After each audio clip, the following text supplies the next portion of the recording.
नमस्कार दोस्तों, आज हम भारतीय संविधान के एक बहुत ही महत्वपूर्ण हिस्से भाग 4 यानी राज्य के नीति निदेशक तत्वों डीपीएसपी के बारे में विस्तार से बात करेंगे। ये वो सिद्धांत हैं जो हमारे देश को एक कल्याणकारी राज्य बनाने की दिशा में मार्गदर्शन करते हैं। डीपीएसपी या directive principles of state policy हमारे संविधान के अनुच्छेद 36 से 51 में दिए गए हैं। ये सरकार के लिए एक तरह के दिशा निर्देश हैं, जिनका मकसद भारत में सामाजिक, आर्थिक और राजनीतिक न्याय सुनिश्चित करना है। सबसे जरूरी बात यह है कि ये न्यायालय में लागू नहीं होते। इसका मतलब है कि आप इन्हें लागू करवाने के लिए कोर्ट नहीं जा सकते, लेकिन फिर भी इनका पालन करना सरकार का नैतिक कर्तव्य है। इन सिद्धांतों का मुख्य उद्देश्य है भारत में एक कल्याणकारी राज्य की स्थापना करना, सभी नागरिकों के लिए समान अवसर उपलब्ध कराना और हमारे समाज में न्याय और समानता को बढ़ावा देना। डीपीएसपी को हम 3 मुख्य श्रेणियों में बांट सकते हैं। चलिए इन्हें विस्तार से समझते हैं।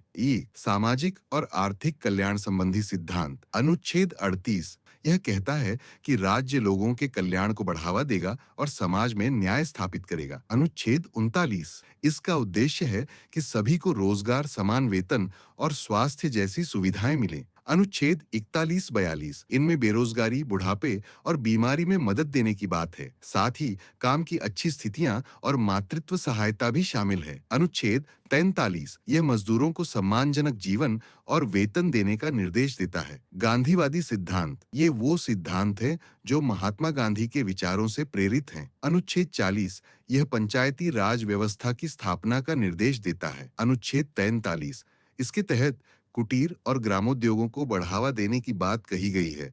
अनुच्छेद 46 यह अनुसूचित जाति, जनजाति और अन्य कमजोर वर्गों के हितों की रक्षा करता है। अनुच्छेद 47 और 48 ये नशाबंदी, जन स्वास्थ्य और पशुधन की सुरक्षा पर जोर देते हैं।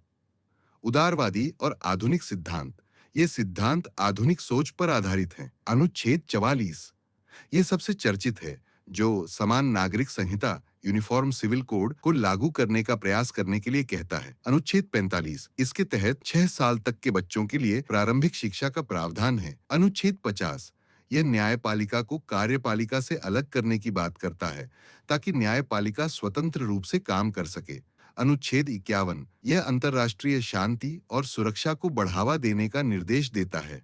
डीपीएसपी और मौलिक अधिकारों में अंतर। डीपीएसपी और मौलिक अधिकार एक दूसरे के पूरक हैं, लेकिन इनमें कुछ महत्वपूर्ण अंतर हैं। मौलिक अधिकार कानूनी रूप से लागू किए जा सकते हैं, जबकि डीपीएसपी नहीं। मौलिक अधिकार व्यक्ति के अधिकार हैं, वहीं डीपीएसपी सरकार के कर्तव्य हैं। निष्कर्ष के तौर पर डीपीएसपी हमारे संविधान की आत्मा है। भले ही इन्हें सीधे लागू नहीं किया जा सकता, लेकिन इन्होंने कई महत्वपूर्ण कानूनों को जन्म दिया है, जैसे शिक्षा का अधिकार और पर्यावरण संरक्षण कानून। ये हमें एक ऐसे भारत की दिशा में आगे बढ़ाते हैं जहां हर नागरिक को न्याय और सम्मान मिले। संविधान के भाग 4 के साथ-साथ भाग 4 के जिक्र करना भी जरूरी है, जिसमें हमारे मौलिक कर्तव्य शामिल हैं। ये कर्तव्य 1976 में 42वें संशोधन द्वारा संविधान में जोड़े गए थे। ये हर नागरिक के लिए नैतिक जिम्मेदारियां हैं। इनमें संविधान का सम्मान करना, राष्ट्रीय ध्वज और राष्ट्रगान का आदर करना और देश की एकता व अखंडता की रक्षा करना शामिल है। अगर आप चाहें तो हम किसी और विषय पर भी वीडियो बना सकते हैं। हमें कमेंट में जरूर बताएं। धन्यवाद।